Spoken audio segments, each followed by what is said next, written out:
The failure of Congress to pass legislation like the John Lewis Voting Rights Advancement Act and the George Floyd Justice and Policing Act has frustrated African Americans.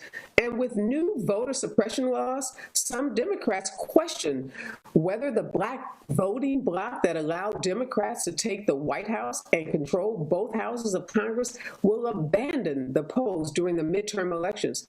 And are black men ditching traditional Democratic candidates in favor of Republicans and more right-leaning candidates? Experts weigh in, all coming up next. Live from Los Angeles, this is the Special Report with Areva Martin. Black voters are frustrated with the lack of reform around voting rights, policing, and economic equity. Some say that the party has not done enough to address their concerns. What impact are these frustrations having on black voters during this year's midterms? From California to Pennsylvania, are black voters turning out in the usual way that you would expect during midterm elections? Or is black voter turnout unusually low? And if so, what's driving that low turnout? Here to discuss is my first guest, Cliff Albright. He is the co-founder of Black Voters Matter, and he, of all people, know what's going on the grounds, really across the country as we look at black voters and what black voters are doing during this midterm elections or these midterm elections. Good morning and welcome back, Cliff. All right, Cliff. I know you've been on vacation, so I know you haven't been thinking about voting, but we've had these critical primaries happening, and some of the media coming out of these elections, primary elections, doesn't look good. It's suggesting that black voters are frustrated about the lack of reform and things that were promised by the Biden administration. What are you seeing on the ground? Yeah, thanks for having me, Areva. Good to see you. You know, we're seeing a combination of things, right? You know, we're seeing, and you have to keep in mind that what we're seeing is a combination of elections taking place in different states on different dates with different candidates, and even involving, different types of offices. So, for example, here in Georgia, we saw a very high black turnout during the recent Georgia primaries, and that's in spite of the fact that the two offices at the top of our ticket weren't even being contested. Of course, that's the gubernatorial race where Stacey Abrams is running, and then the Senate race where Senator Warnock is running for re-election. And so in spite of the fact that those weren't contested, we still saw a high black voter turnout. Compare that to someplace else, like a place like LA, where you've got a municipal election, where municipal elections always have a lower turnout than what we see at kind of statewide or presidential races. So we got to keep in mind that there's a combination of factors that we're seeing. But with all that said, yes, there is some level of folks feeling like that we want to see more results. After all, that's why folks go to vote, because we vote because we want to see some policy results. And there is definitely a segment of our community that is saying, look, we haven't seen it. We haven't seen it on voting rights. We haven't seen it in terms of policing. And so, we want to see more action. But I don't think it's the doom and gloom and black voters aren't turning out that some people are making it out to be. Yeah, I'm glad to hear that, Cliff, because we know sometimes the media, they need a sensationalized story, right? So they need something to write about, and oftentimes if it's bad, that happens to garner more attention than positive news. So I'm glad to hear you say that we should not believe all the headlines that are coming out about what's happening with black voters. Why do you think in Georgia in particular, since Stacey Abrams, that race, as you said, was not contested, what was driving that high voter turnout during a primary where we typically don't see high turnout amongst all voters?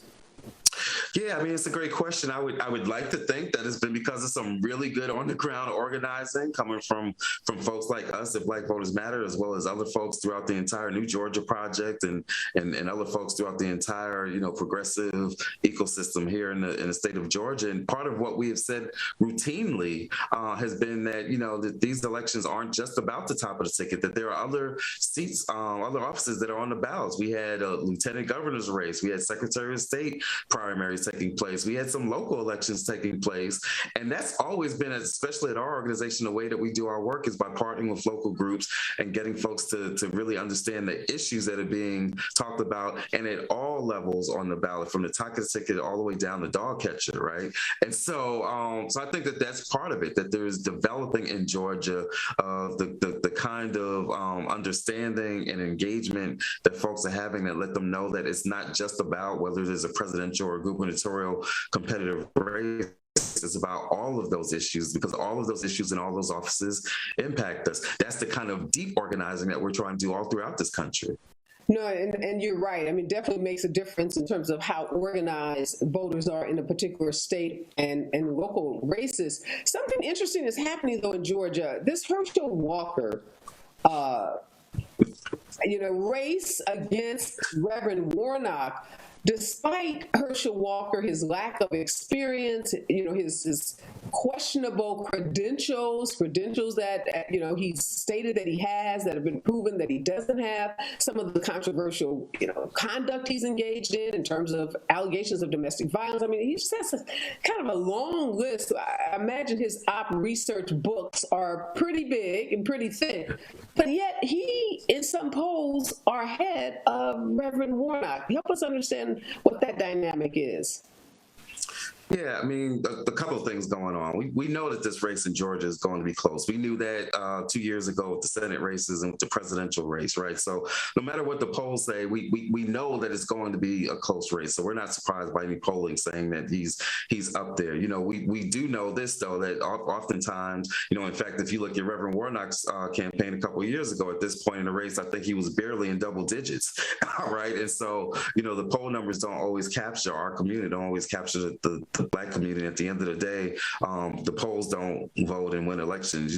Voters vote and decide who wins elections. So we'll see what's going to happen. But I think there's a reason for that, right? That you've got people out there, that you've got an entire right-wing conservative base that is willing to vote for him in spite of all the issues that you just mentioned, in spite of the lies that he's told, in spite of a dangerous lack of understanding around policy issues ranging from COVID and healthcare to gun violence. Somebody asked him about gun violence the other day, and his response was something like, "Oh, I like to, see stuff and then decide, And so, but in spite of all that you've got a conservative base, a Republican base that's going to vote him just because. And so, we believe that the more people learn, the more that our community learns and recognizes what a clear and present danger he represents to our entire community. That's Black folks, that's brown folks, that's women. I think that the issues that you've raised are not just personality faults, right? He's been accused of threatening not just his wife, but of other women, right?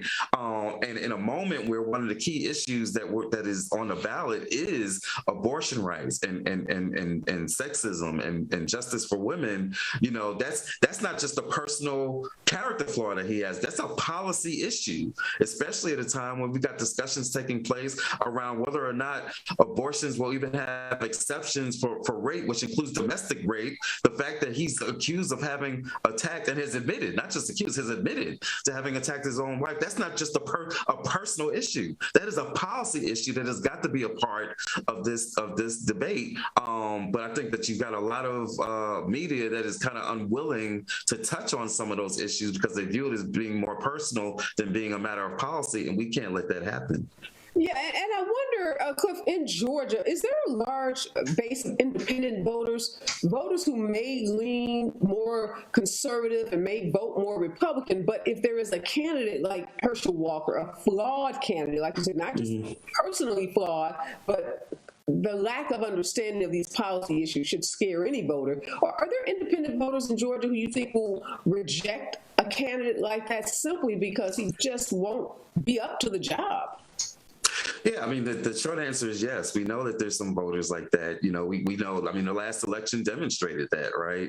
That there were some voters that voted for, say, a Senator Perdue, even though he lost, but that there were some Republican or moderate or independent or whatever you want to call them, voters that voted for him that did not vote for Trump because they felt that Trump was just a bridge too far, that he was too racist, he was just too sexist and all of that, right? And so we know that there are some voters out there there that, will draw the line at saying, you know what, this candidate he's just too unprepared. He's just too dangerous. He's too much of a risk. And we're just not willing to go that far. The challenge is this, that, candidates, and this goes for Democratic candidates, not just in Georgia, but in other states as well, because sometimes what happens is that they then wind up catering to those voters that are on the fence, those moderate voters, and sometimes they do so at the risk of losing their own base. So there's a balancing act that has got to be done where progressive candidates, Democratic candidates recognize that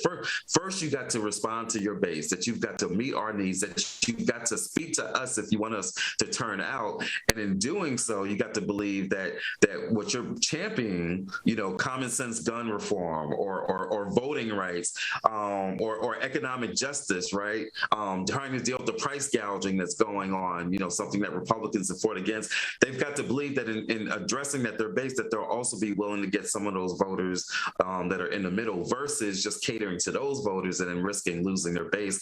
That's where many Democratic candidates have kind of failed in the past. But we think that, we've got two really good ones here in the state of Georgia. Yeah, I want to talk to you about Fetterman in Pennsylvania, because many accuse him of doing exactly what you said, which is ignoring particularly the African American base of voters in Pennsylvania.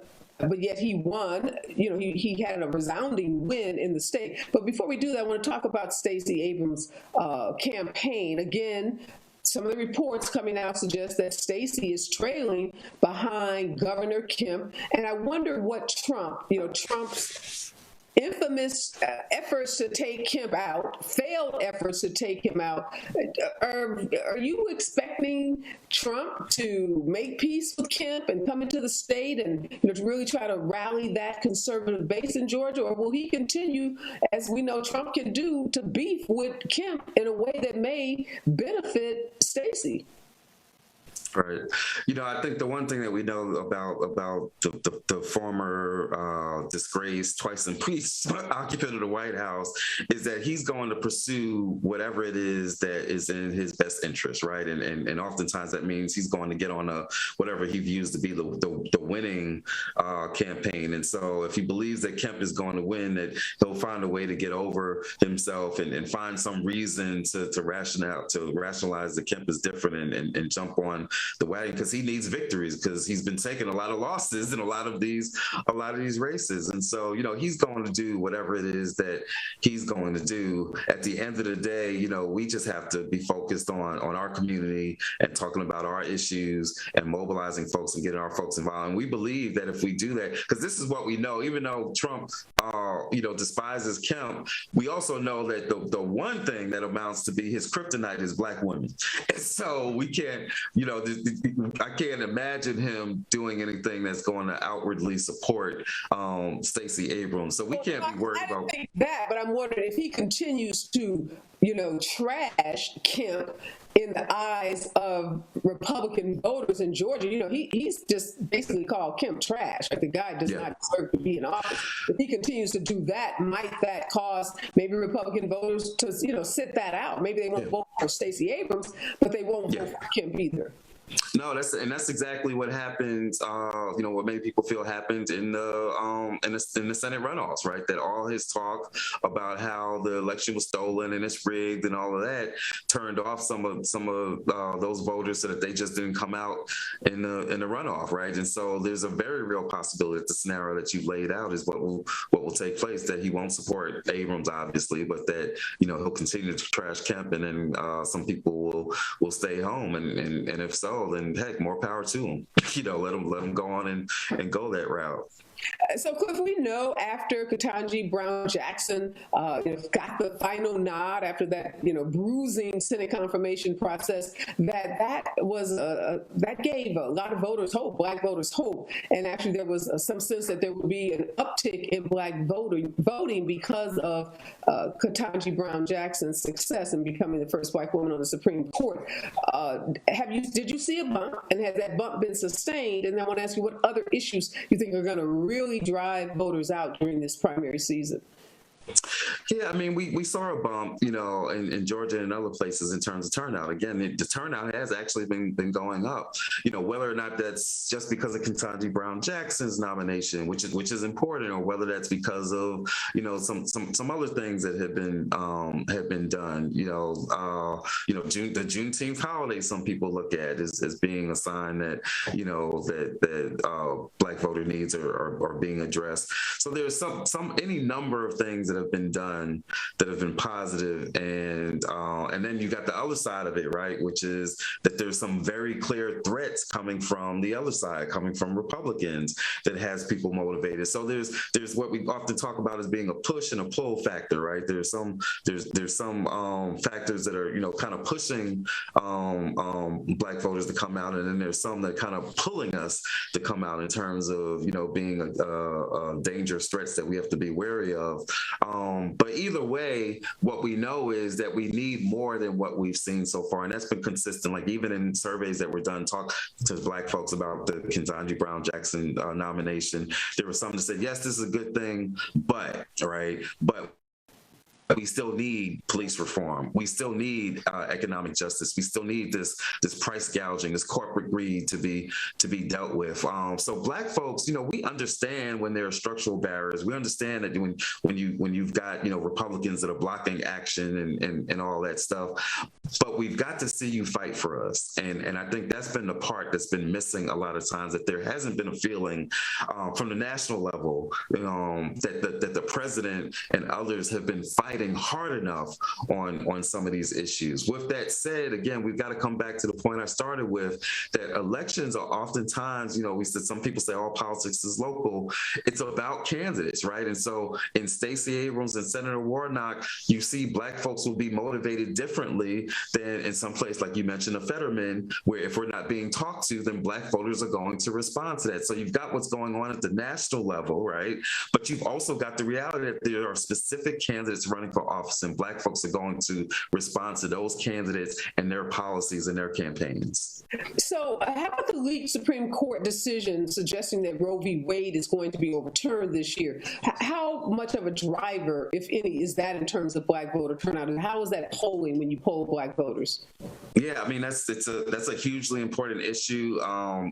Unfortunately, more so for Black women than for Black men, which is something that I've been speaking about, that we need brothers to recognize that what happens with abortion is not just an issue for women, or Black women in particular, to be concerned about. That we've got to be concerned about it because it affects our entire community, it affects our families, it affects affects our livelihoods, it literally affects our health. Black maternal mortality is already 3 to 6 times that of white maternal mortality. That's only going to get worse if abortion is banned, and then if it's criminalized, which is what's happening in some states.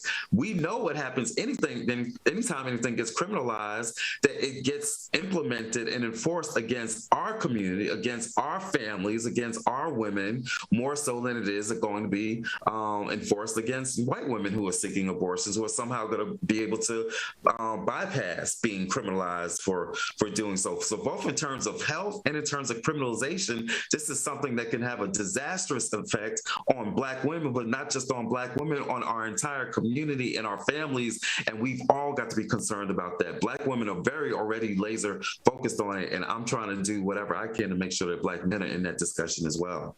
Yeah, and obviously, Chris, Cliff, as you said, it's not just the abortions. We know in some states they're criminalizing miscarriages, stillbirths. They're being investigated criminally. So this issue is much bigger than can I have an abortion, and people definitely need to understand that. But you bring up a good point, Cliff, and I'm going to be talking later in the show to some folks in Los Angeles about this issue, and that is the Black male vote. Are Black men, from the polling that you have done and the work that you're doing, are you seeing Black men break away from traditional liberal Democratic candidates and leaning more towards either Republican candidates or more conservative Democratic candidates? And some are calling it the Ice Cube effect. When we saw Ice Cube, kind of have his tirade about Biden and Harris not listening to his plan, and then going over trying to present that plan to Trump.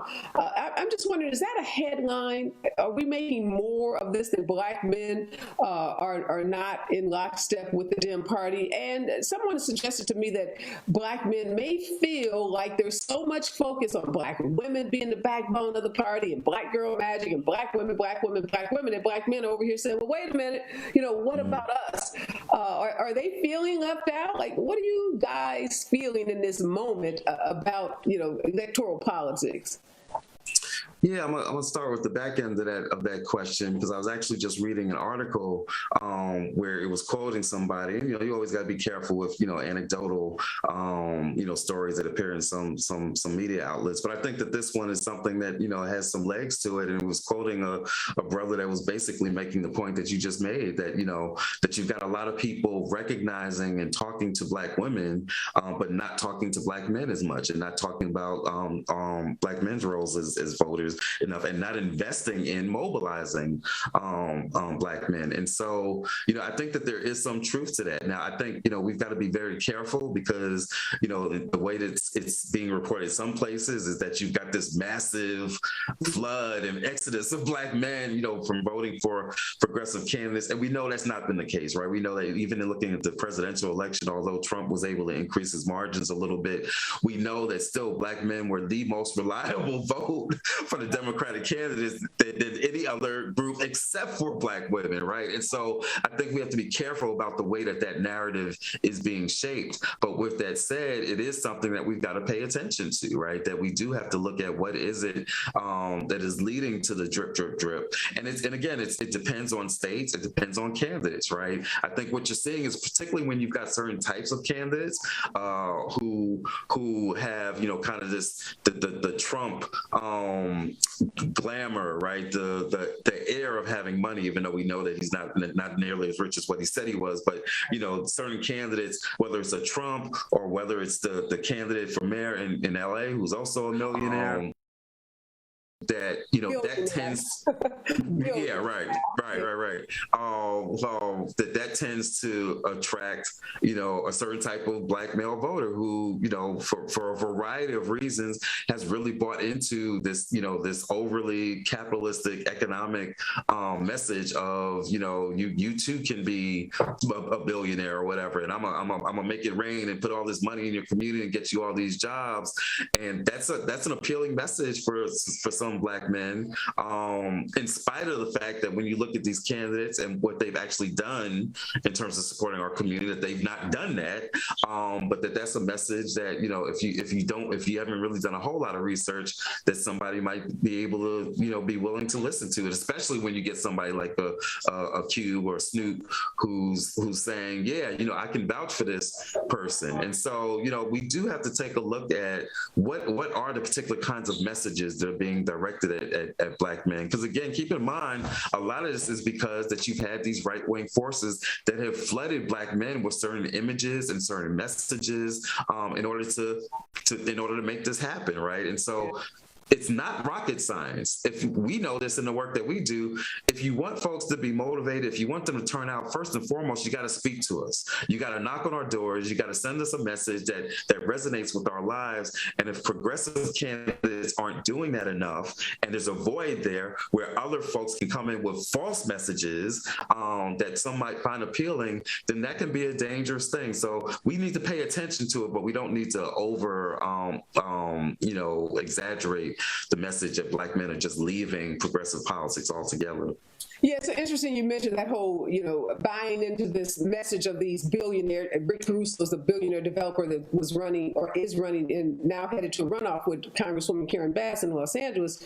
And we've seen, Donald Trump. We had Mike Bloomberg when he ran for president. So we've had these personalities that some, and I agree with you, it's a small percentage of black men gravitate to. But the reality is on jobs, there's not been a better president for black folks on jobs than Joe Biden. Joe Biden's unemployment rate for black folks is down down to like 3.4%. Under Trump, that was like 6%. So how do we make sure that Black men are not falling prey to what we know is misinformation that is directed at our community, whether it's Russia and the Russian bots, or it's the extremists on the right who are targeting what they believe to be vulnerable people. And let's face it, people like Ice Cube and Snoop, who have not been actively involved in politics, who may get interested in any given election, and God bless them, everybody should get interested, and we don't care if you voted at 18 or voted at 48, we want you to vote.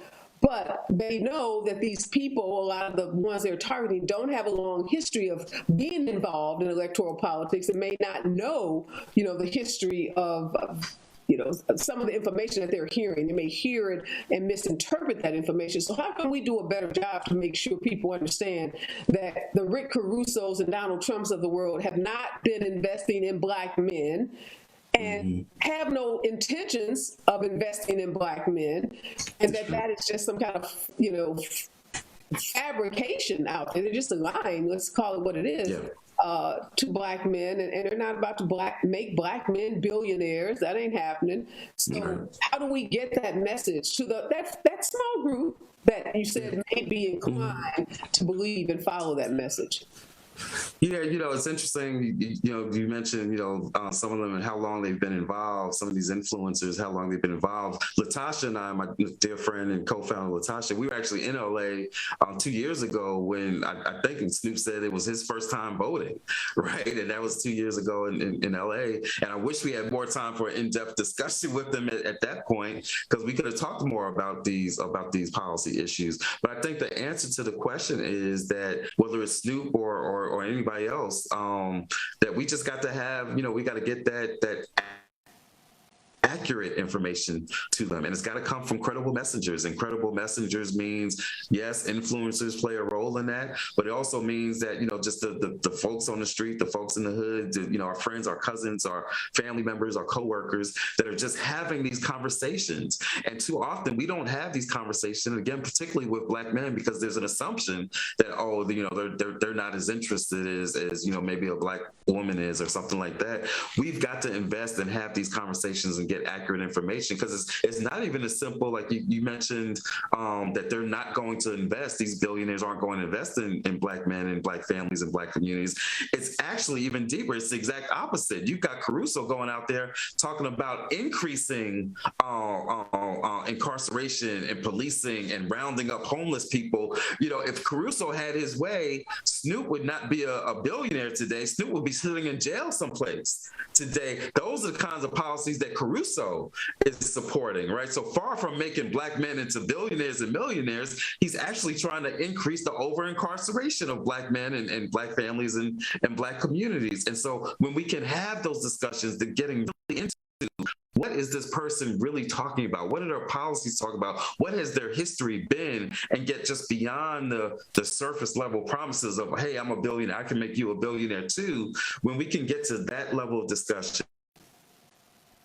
and again, with credible messengers, then I think that Black men will do what we always do, which is do what's best for ourselves, our families, and our communities. But that takes time and investment and a belief that Black male vote is important.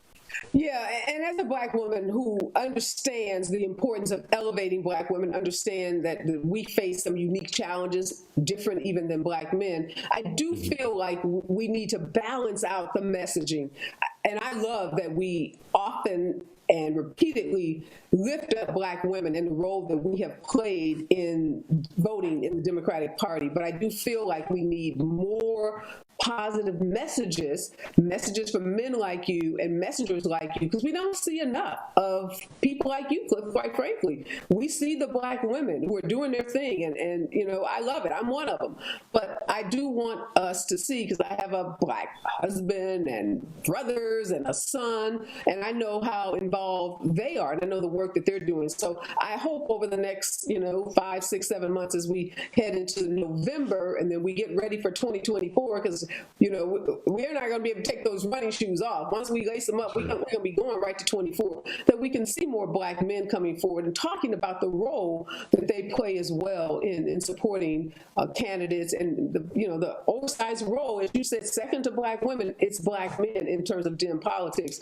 So we need more. I think we want Black boy magic just as much as we want Black girl magic. So that's your job.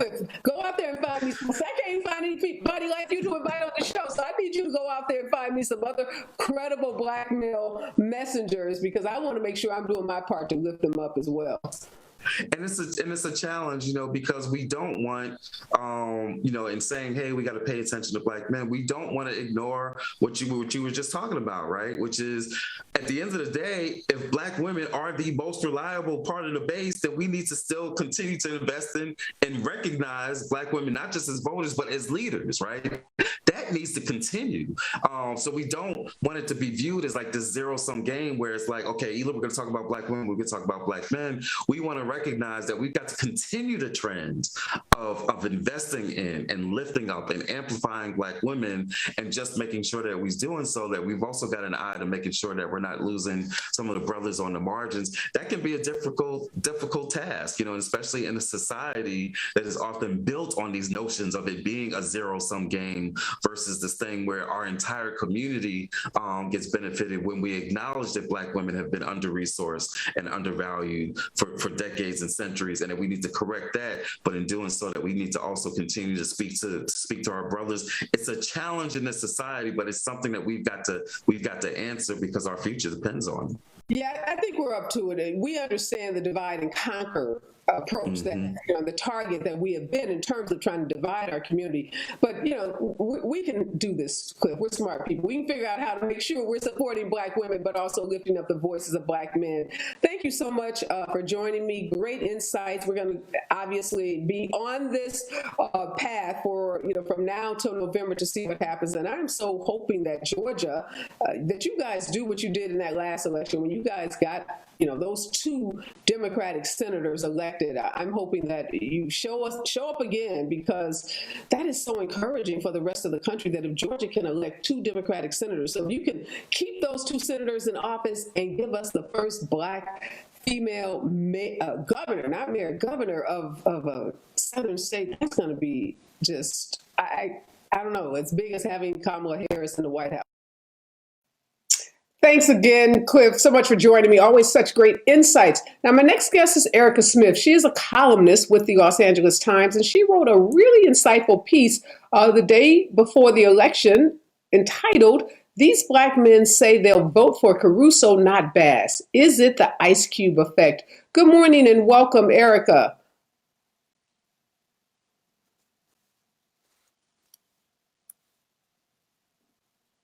I was muted there. Good morning. Thanks for having me on. No problem. So, Areva, great piece. I read it, shared it with so many friends. I think I tweeted something to you about I wanted to see a similar piece about white women and allyship. So maybe we'll get to that between now and November. But what prompted you to write this article? So over the weekend, the LA Times, in partnership with UC Berkeley, came out with a new poll looking at the mayor's race, looking at who was likely to win, whether it was going to go to a runoff, which is what it seems like it's going to be. But there was an interesting statistic in that, even though it had Karen Bass ahead overall of Rick Caruso in a race that was going to probably lead to a runoff, it had Black men in particular voting for Caruso by a rate of roughly half, give or take the margin of error, which I thought was really interesting, particularly because in that same poll, it also predicted that Black women would overwhelmingly support Karen Bass. And so, it was just, to me, it just felt like almost a recap or a rehashing of a lot of what we heard during the 2020 election with Trump and Joe Biden about, Black men kind of not, feeling the Biden administration, wanting to vote for Trump, feeling that, Democrats really hadn't done much for Black men specifically. And so that's kind of what was driving me to write that column. So I know in the column, you actually went to Leimert Park, which is a predominantly Black community in Los Angeles, and you talked to some Black men. Tell us what some of them said and what struck you the most. Yeah, it was interesting. I started out, frankly, by calling my friends, actually, just asking them like what they thought. And I will say, part of what prompted me to go to Leimert Park is because so many of my friends were planning, Black male friends were planning on voting for Bass. So I was like, I need to find another segment of this population that plans to vote for Caruso or something else.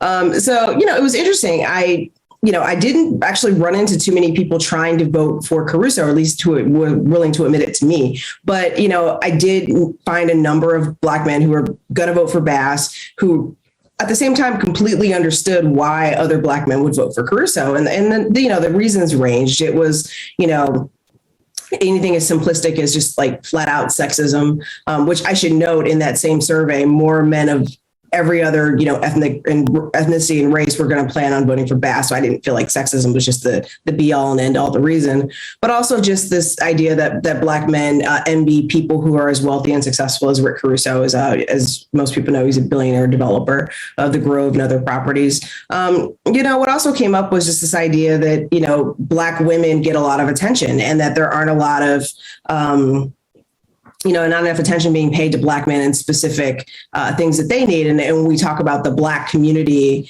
whether it's in the press, whether it's, just among ourselves, that we're referring to as Black women and Black children, while Black men are out, kind of on the streets, suffering. And you can look at in LA County, you can look statistically, and this is true across California, and I imagine across the country, you look at single Black men are, the people who are disproportionately homeless. I mean, if you look at who's on the list for housing, who gets priority, it's not single men. It is women and children and, intact families, that sort of women who are subjects of domestic violence, that sort of thing. So, it was an interesting conversation afternoon that I spent. And, I thought it made for an enlightening column. And I think it's something that we need as a community to really talk about if people are willing to basically vote against their interests just because they're mad, basically is what it sounds like to me.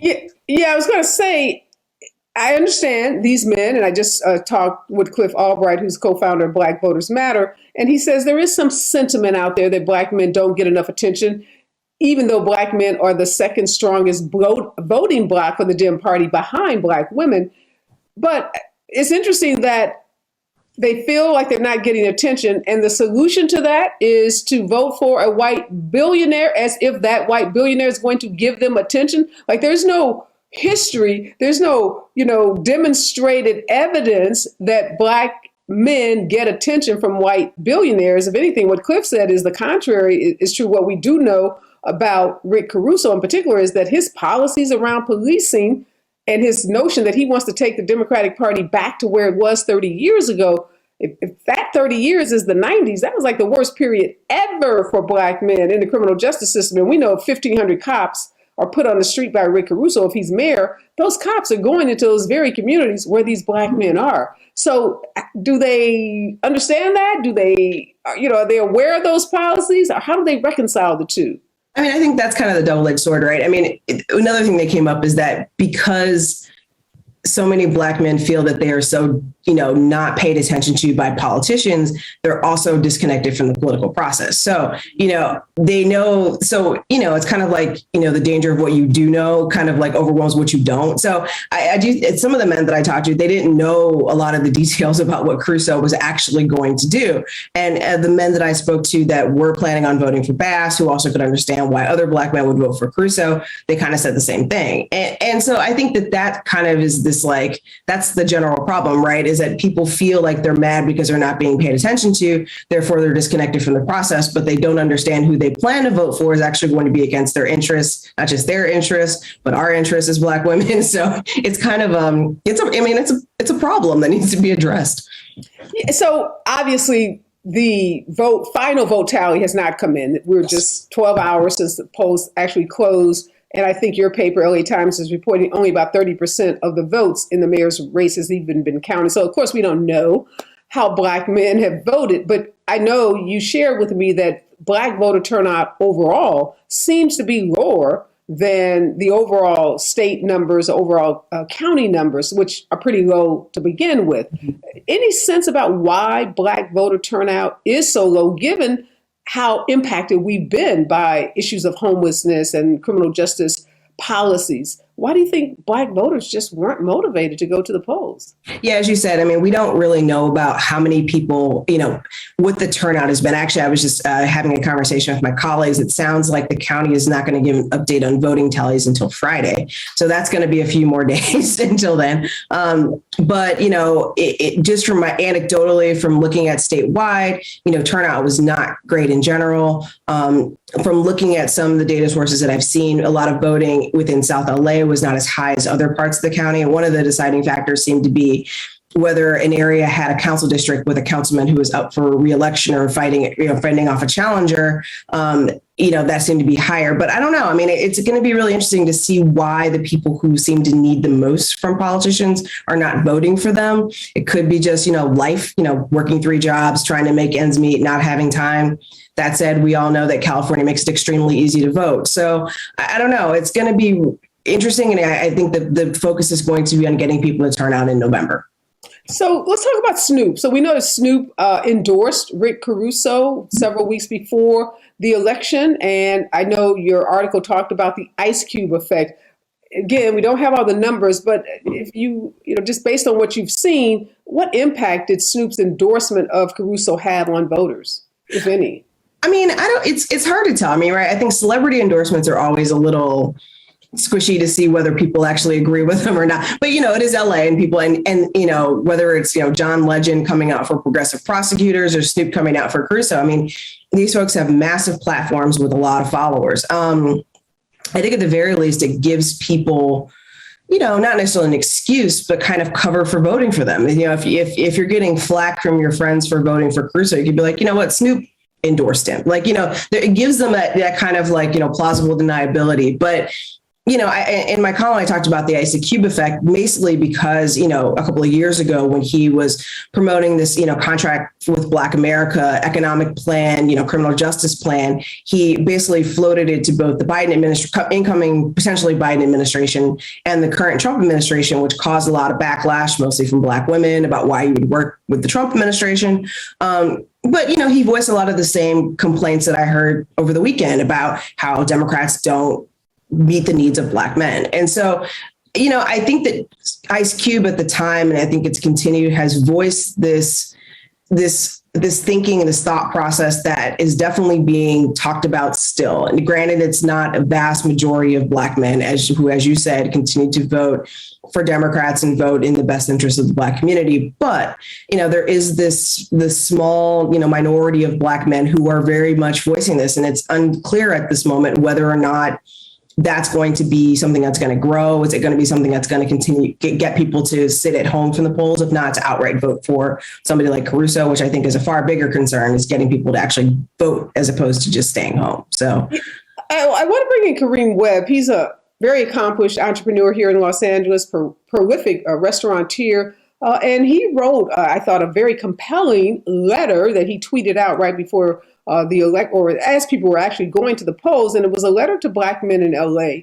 And welcome, Kareem. First of all, thank you for joining this conversation. You and I got to spend a lot of time together last night at Karen Bass's victory party and just talking about what you're hearing from your colleagues. So you're a super successful entrepreneur from a family of entrepreneurs. So you're in touch with a lot of Black men, some who own their own businesses like you, others who work in businesses. So what were you hearing from Black men leading up to this election?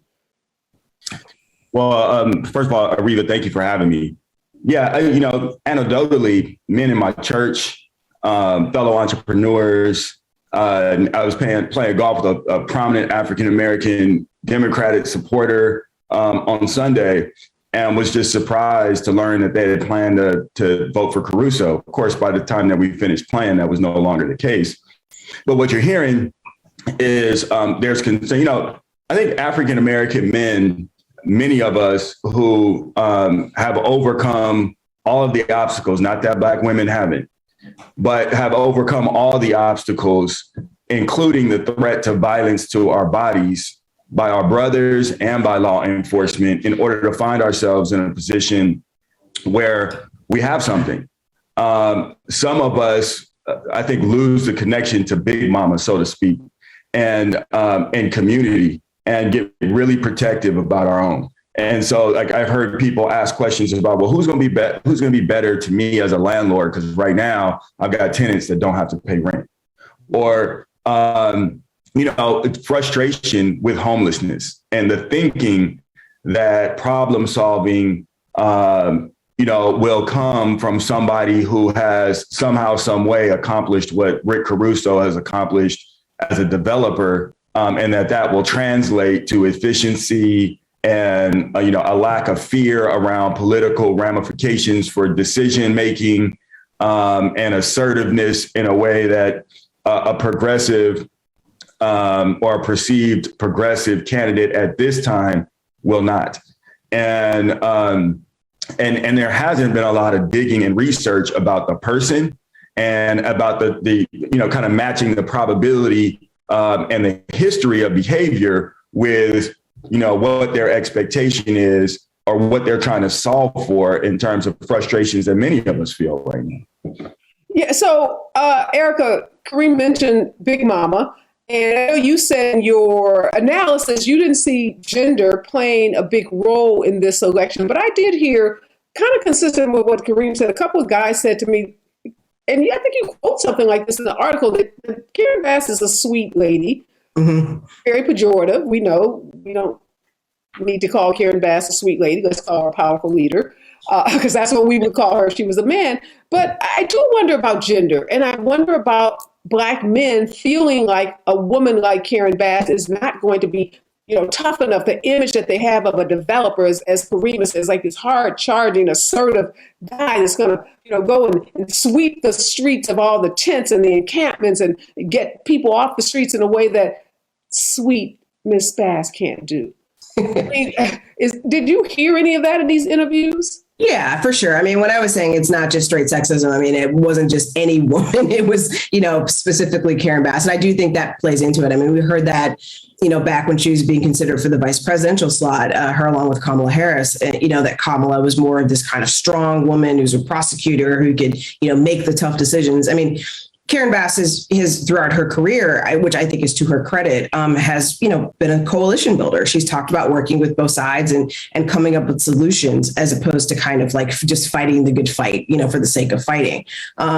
I could easily see at this moment in LA's, history that everybody's frustrated about something, whether it's homelessness, whether it's, crime, whether it's whatever, that they want somebody who's going to be decisive. And if you're looking for that, Caruso definitely makes that appearance as somebody who's going to be more decisive and just make something happen, as opposed to trying to work on a coalition to make a bigger agreement happen that's going to be, I think, frankly, longer lasting. And Kareem, how much did the guys that reached out to you, did they know much about Rick Caruso's homeless proposal, his policy proposals, as well as his criminal justice proposal? Because one thing that I say to people about this housing issue, first of all, it's incredibly complex. And as a lawyer, I can tell you, ain't nobody coming and sweeping off those encampments without huge legal battles. And many of those battles have already been fought, and homeless people have won those battles. And we know the homeless advocates in LA are so incredibly vocal, and they will run into federal court, state court, like on a dime. And they've won huge awards against the city for some of its policies. So are people aware of that? The homeless policy is not just a housing problem. Yeah, mental health, substance abuse, all of these issues that don't try to get people housed. Yeah. Ain't nobody thinking that deep. Listen, at the end of the day, what they're thinking about as an entrepreneur, as a leader, how they see themselves is, people think from the perspective of my heart is going to be as big as my P&L can tolerate. And so, but at some point, decisions got to be made, and we got to get the stuff done, no matter what. Let me ask you this: what have these billionaires done for these guys? Like, give me some evidence of what they feel like they've gotten under Donald Trump, or that they think they're going to get under Rick Caruso. I'll separate Trump, because I think a lot of the men that I'm talking about would never support Trump. They haven't connected Caruso to Trump. Okay. Yet, which I think is part of, probably going to be the charge of this campaign moving forward to November, is to illuminate who Rick Caruso is, because we've been bombarded with $40 million worth of advertising that's got a lot of slogans and, a few sentences in them about what he would want to do. But nobody has been exposed to the analysis and the evaluation of the person. The commentary that I make is I don't go into the details of homelessness because people aren't going to follow that. I say, have you ever gone to the Caruso Company website? Have you looked at who is in the leadership team? Is there anybody that looks like you? Do you think you're going to have a seat at the table? We spend $20 billion at the airport right now. African Americans getting less than 1% of those dollars. Do you think if you or anybody had a company that would want to compete for any of those public dollars in your business, that with Rick Caruso, you're going to have a chance, he's going to care? Or is it more than likely that his Coda de Casa cronies are going to continue to get an outsized share of the benefit of all the public platforms and any other opportunity to make money? When is the last time that you saw somebody spend $100 million, a billionaire, spend $100 million and not have an expectation about a personal return on investment for themselves and the folks in which they want to have leverage? What would you do as an owner and as a business person?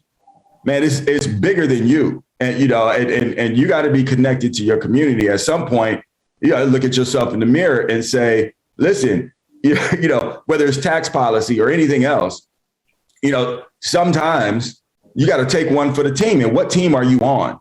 And as it relates to you, your children, your cousins, your community, and what's in your interest long term, who do you want to, identify yourself with? Because you have a lot of money in the bank. It don't mean that you're going to be safe riding these streets, or it don't mean that it can't be taken from you, or it doesn't mean that you're going to be treated fairly with respect to, what you've earned and what you're capable of and what your ideas in a capitalistic democracy should demand. And you want leadership that's going to align with at least your opportunity to compete.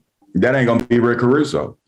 Yeah, so Erica, Kareem raised a good point about people aren't going that deep. They don't have a lot of the information. They're just really reading the headlines, and they have seen these slick ads, 40, 45 million. I don't know how much has been spent, but millions of dollars. They haven't gotten to know the person. Do you think from the folks you interviewed for your piece that when people get more information about who this candidate really is, will that have any impact on how they're thinking about who they're going to vote for now in the general election? I think if they're willing to listen, I think, part of, it's not really her problem, but Karen's problem is that Karen actually, the congressman actually strikes me as somebody who wants to solve these problems. And these problems, as Kareem was saying, are very, very complex. There's nothing simple about homelessness. There's nothing simple about crime or / public safety. There's nothing simple about affordable housing.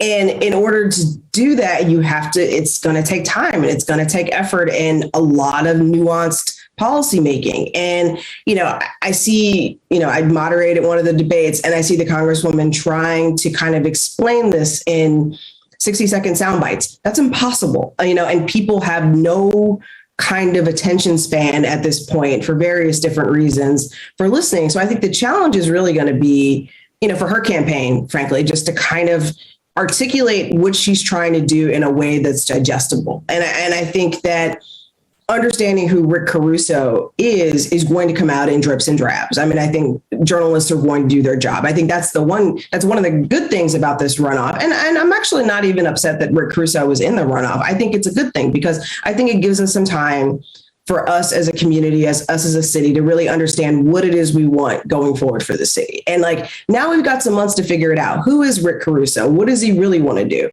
Who is Karen Bass? What does she really want to do? I mean, these are the months that we have to figure this out. And, I think that it's going to be a really, in lack of a better phrase, good exercise for us and maybe illuminating potentially for, some of our voters and hopefully Black men who are more inclined to vote for Caruso or to stay home will listen in a way. And hopefully the Bass campaign can figure out a way to kind of put this information forward in a way that people will pay attention to. So great point, Erica, because basically you're talking about messaging. How do you message in a way that resonates with people? So Kareem, if you had a magic wand and you could wave that and get the Bass team to listen and to follow through, what advice would you give them on how to message to Black men, how to reach them. What information should she be giving to make sure that Black men, as Erica say, either don't vote for Caruso or just encourage them to vote? Because we know Black voter turnout has been really low. It looks like it's going to be even lower than the overall turnout in this election. So what's the message that the Bass team should be delivering? That you're going to be shut out with Caruso. Have you been to the Grove? You see any person of color that makes any money at the Grove that's not an entry level or barely above entry level employee at the Grove? Or go look at any of the other Caruso developments. You know, outside of somebody giving some money for a Snoop Dogg football league, you know, in terms of us being able to get our fair share of the pie, right? We're 8-9% of the population. And in terms of the market share of LA, the ideas that we have about improving our communities, access to the resources that'll allow us to be self-determined in terms of our outcomes, health outcomes, educational attainment, wealth creation.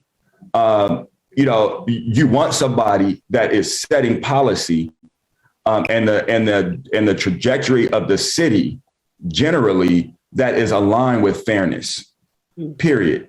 We can get into the weeds, and we're all, you know, in the weeds about how it's done, how it's executed, whether people really understand business, so to speak, which is the biggest complaint that I hear about the blue team generally. And a lot of that is fair and valid, but the alternative is to not even have a seat at the table. And so, you know, that is where I'd be focused on. And the man has a track record in business that is not an inclusionary track record. So it does not speak to anything that you think he's going to bring to the table. You benefited. I love that, Kareem. I'm going to tell my friends, go to the Grove and find me a Black business that's operating out of the Grove, and then we can talk about Rick Caruso. So until then. Or a Latino or a woman-owned, right? Yeah. Absolutely. Great advice. Thank you so much, Erica. Thank you, Kareem. Obviously, we're going to be talking about this for the next 5 months. I love, Erica, too, that we now have time. We can slow this down.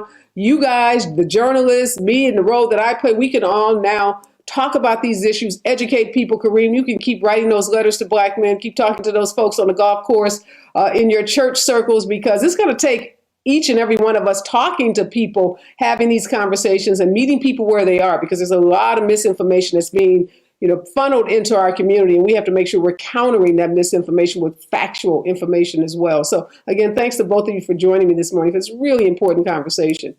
Erica, we're going to be watching those numbers. Hopefully we'll get more information before Friday, but if not, on Friday, we're going to know how this race really shakes out. But again, thanks so much for the work you guys are doing at the LA Times. Thank you. I want to thank all of my guests. What an interesting conversation. Voting. I can't say it enough times. So critically important. If you care about these issues, criminal justice reform, public safety, homelessness, economic equity, all of these issues, these are issues that are driven by policies, and these policies are made by people. And these people get into positions of power because people like you and me and everyday people vote for them. So if you're not voting for people who have your best interest in mind, you are going to be impacted by policies that don't include you, policies that even can harm you. And I know none of these politicians, none of these parties, there's not perfection, but there's no perfection anywhere. So I hear a lot of times people say, well, all these politicians are the same. None of them do anything. They're all crooked. That's just not true. Those are just not accurate statements. There are differences. There are differences, as Kareem said. Yeah, maybe Democrats don't get everything right about business. I'm a business owner, and I get frustrated by the taxes in a state like California and all the regulatory issues that make it hard for small businesses to operate. But guess what? I am operating, and I'm operating because there are policies that have been enacted by Democratic elected officials that make it possible for someone like me, someone like Kareem, to own businesses in this city. And I don't know of any Republicans, you know, that are out doing the work, investing in Black communities and ensuring that Black businesses can thrive. So don't be fooled by the slick advertisement. It's just that advertisement. Yesterday, I had an opportunity to spend the day with women who have been elected into office because people voted for them. I started with Vice President Kamala Harris downtown at a summit that she was appearing at talking about a $1.9 billion investment that's being made by this country into Central America, into women-owned businesses to help people stay in their own country because they have something to stay for, because they have businesses and they are earning money so that they can support their families. And then I moved over to the Karen Bass Victory Party, where I spent some time talking to Kareem and other folks who were there. Our former mayor, Antonio Villaraigosa, was there. Our city attorney, Mike Fuhrer, was there. A bunch of elected officials from Supervisor Holly Mitchell to Steve Bradford, our state senator and chair of our Congressional Black Caucus, and even Tiffany Haddish, comedian and actress, made an appearance on stage to rally voters for Karen Bass. The party was electrifying. So many people out, over 800 people were out celebrating Karen Bass's victory and her move from the primary to the general election. And by no means is this over. There's 5 months. There's going to be a lot of vetting. There's going to be a lot of money spent, and hopefully a lot of time talking about issues that matter. We want to make sure that if you did not vote in a primary, it is not too late. You will have another bite at this apple in November. So make sure you register to vote. Those are my words to live by. Vote, vote, vote. Be safe out there. Remember, we're all in this together.